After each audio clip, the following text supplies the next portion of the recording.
Hello everyone, welcome back to my YouTube channel once again. আজি আমি চাম যে আমাৰ অলৰেডি আজিৰ পৰা আৰম্ভ হৈ গৈছে আমাৰ OMR ডাউনলোড আমাৰ 15 তাৰিখৰ যিটো 29 তাৰিখৰ যিটো পৰীক্ষা হৈ গৈছিল ছেপ্টেম্বৰ মাহত আৰু 15 তাৰিখৰ যিটো হৈছে সেইটো অলৰেডি আমাৰ ডাউনলোডৰ অপশ্যন চলিয়ে আছে।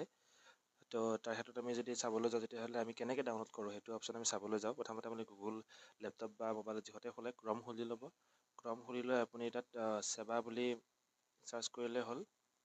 আপোনালোক দেখাই দি আছোঁ, আপোনালোকে সেৱা বুলি লিখি চাৰ্চ কৰি দিলে হ'ল আৰু তাৰ প্ৰথম যিটো আহিব আপোনালোকৰ সেইটো তাত ক্লিক কৰিলে হ'ল। এটা আহিব ন seva.online.org বুলি, তাত ক্লিক কৰিলে হ'ল আৰু তাত ক্লিক কৰাৰ পিছত আপোনালোকে এনেকুৱা এখন ইণ্টাৰফেচ দেখা পাব। তাৰপিছত তললৈ গৈ state level recruitment commission for class 3 post ইয়াত ক্লিক কৰিলে হ'ল। তাত আপোনালোকে দেখিছে নহয় ইম্পৰ্টেণ্ট লিংক বুলি, তাত আপোনালোকে কোনটো লাগে এইটো 25 তাৰিখ এইটো 15 তাৰিখৰ হোৱা এতিয়া আপোনালোকে OMR তাৰপিছত এনচাৰ কি লগতে আপুনি কুৱেশ্যন বুকলেট ডাউনলোড কৰিব পাৰিব, লগতে এনচাৰ কি ডাউনলোড কৰিব পাৰিব মিলাই চাবলৈকে। আৰু তাৰপিছত পেপাৰ 4 আছে বেচেলৰ ডিগ্ৰী যি হৈ গ'ল আমাৰ 29 তাৰিখে আৰু ইয়াৰে এনচাৰ কি দিব 9 তাৰিখে মানে অহাকালিৰ পৰা। লগতে ড্ৰাইভাৰ পোষ্টৰো অলৰেডি OMR দি দিছে কিন্তু এনচাৰ কিটো কালি দিব।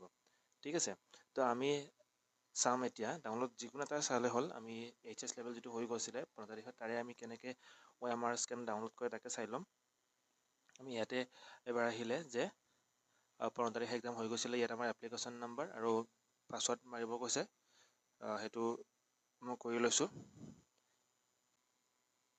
আপোনালোকে যদি ফৰগেট মানে পাহৰি গৈছে তেতিয়াহ'লে আপোনালোকে ফৰগেট কৰি কিনেও আপোনালোকে কৰিব পাৰিব। ফৰগেট পাছৱৰ্ড মাৰি কিনে আপোনালোকে তাত মোবাইল নম্বৰ আৰু ডেট অফ বাৰ্থ মাৰিলে হৈ যায়। আপোনালোকৰ তাত পঠাই দিব এপ্লিকেশ্যন নম্বৰ প্লাছ পাছৱৰ্ডটো। এতিয়া লগ ইন কৰিলোঁ। তো আমাৰ লগ ইন কৰাৰ লগে লগে এনেকুৱা আমাৰ এপ্লিকেণ্টৰ যিটো ডিটেইলছটো গোটেইখিনি আহি যাব। প্লাছ তেতিয়া আমি ইয়াতে online payment for OMR download তেনেকৈ আমাৰ দি দিছে, ইয়াতে আমাৰ ক্লিক কৰিলে হ'ল।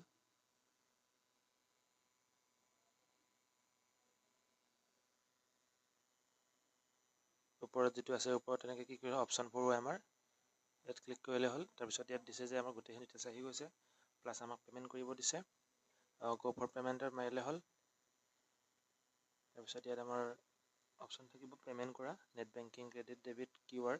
আপুনি QR কোড কৰি দিলে হ'ল, মানে স্কেন কৰি আমি QRটোৱে ছিলেক্ট কৰি ল'ম। তাৰপিছত ইয়াত দিছে আমাক কোনটো ভীম UPI সেইখনতে কৰিলে হ'ল আৰু মেক পে'মেণ্ট 50 ইয়াত কৰি দিলে হ'ল। এতিয়া এইটো স্কেন কৰিলে আমাৰ পে'মেণ্টটো হৈ যাব। আমি স্কেনটো কৰি লওঁ পটককৈ। লগতে আপোনালোক দেখাইছোঁ আমাৰ স্কেন কৰিলে কেনেকুৱা এটা হয়। এইটো আমি স্কেন কৰিলোঁ, লগতে আমাৰ এইটো ইণ্টাৰফেচ আহি যাব। ইয়াত প্ৰচিড টু পে' মাৰিলে হ'ল। ইয়াত আপোনালোকৰ যোনটো একাউণ্ট ছিলেক্ট কৰে পে' মাৰি আপোনালোকৰ নাম্বাৰটো মাৰি দিলে হ'ল। নাম্বাৰটো মাৰি আপুনি অ'কে কৰি দিব, তেতিয়া আপোনালোকৰ পে'মেণ্টটো অট'মেটিক হৈ যাব। পে'মেণ্ট ছাকচেছফুল হৈ গ'ল আপোনালোকৰ। তাৰপিছত অট'মেটিক আপোনালোকৰ ইয়াত আহি গ'ল ছাকচেছফুল এনেকৈ। তাৰপিছত ক্লিক টু লগ ইনত আকৌ ক্লিক কৰিলে হ'ল।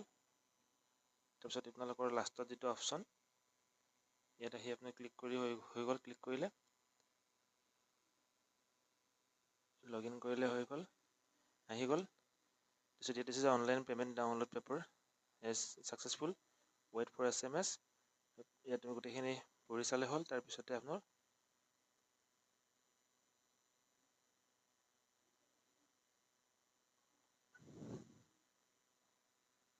তাৰপিছত আপোনালোকৰ এটা হেৰি যে লগ নাহে, ইয়াত দিছে যে ৱেইট ফৰ SMS, মানে আপোনালোকৰ SMS আহিব লাগিব কেণ্ডিডেটৰ মোবাইল নাম্বাৰত।